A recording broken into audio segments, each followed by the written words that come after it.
So here's a quick tutorial on how to create a MIDI drum beat.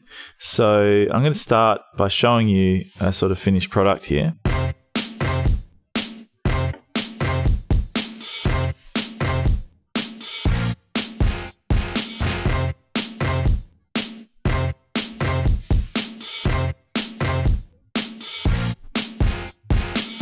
Okay, that's making use of kick drum, snare drum, hi-hat, some closed and open hi-hats, and then we've got some brass stabs that sound a lot like, samples for a DJ might take off a record. So what we're going to do is going to start by creating a new project, Control N to get a new project. I then want to switch across to our arrangement view by hitting Tab or using the buttons in the top right.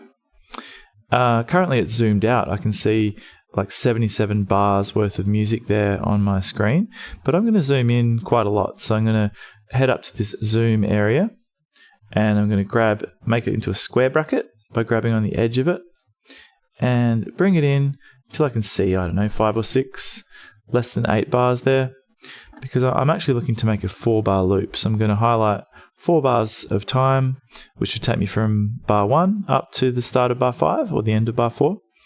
And I'm going to do 2 things. I'm going to hit Control L to set my loop to that selection. And you'll see now that this loop bracket is that 4 bars.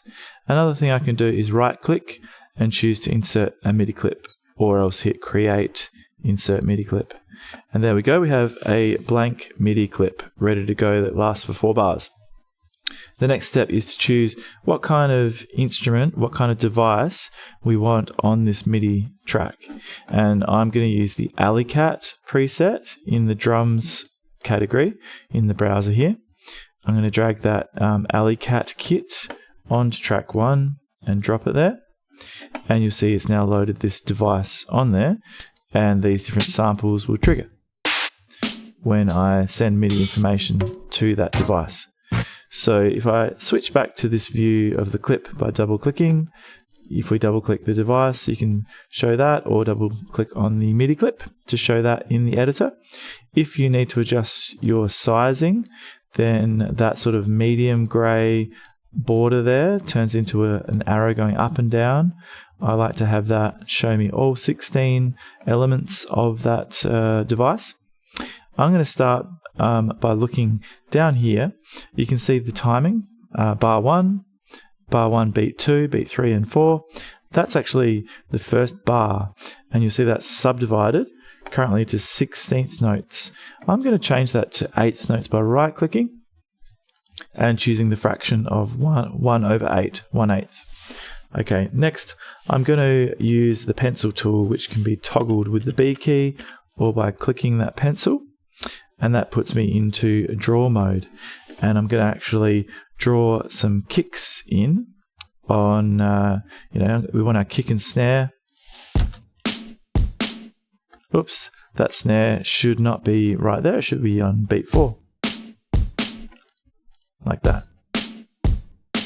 Okay, if I were to do this in quarter note mode, you'll see that each of those is actually on the beat. It makes no difference to the sound if the triggering appears to be a quaver or a crotchet. Let's switch back to 8th note mode, because I'm going to actually put some little variations in my pattern here. I reckon let's go for a double kick here. In fact, that's where I want my double kick. And then let's just put some kind of little offbeat pattern. I reckon we'll put this one like that.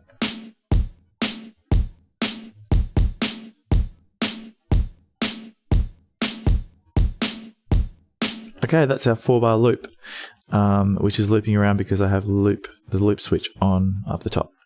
So next, as I mentioned, this particular drum device has some cool stabs there.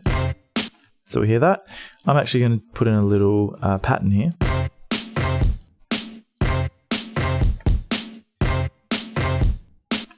And let's do these ones. I wonder what that sounds like.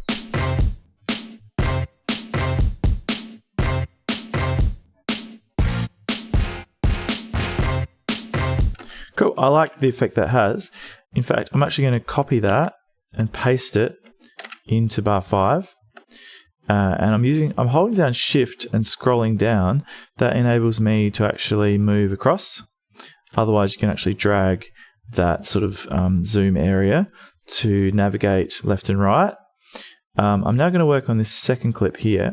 I reckon in this second 4-bar loop, I'm going to add the hi-hats in. So let's just put some closed hi-hats. I think we'll start with crotchets. I could press B to get pencil mode up there. What does this sound like? Let's put an open hi-hat up here.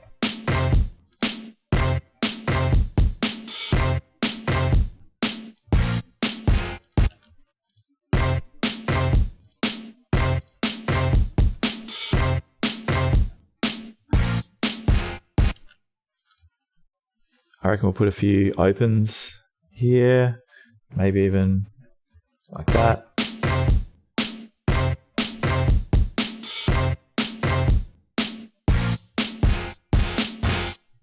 Cool. So that's got now some hi-hats in there. If we listen from the start by clicking stop a few times, hit play, you hear there's no hi-hats here, but in our copied area, in fact, it didn't move on. That is because we have a 4-bar loop. I can just switch off that loop there, and that's actually cursors at bar 5.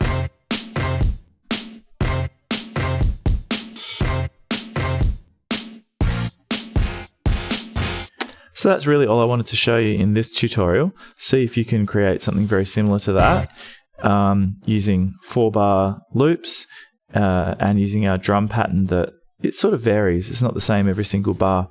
See how you go. Don't forget to save. Control S is the shortcut for saving. And I think I will actually do another tutorial extending this particular project.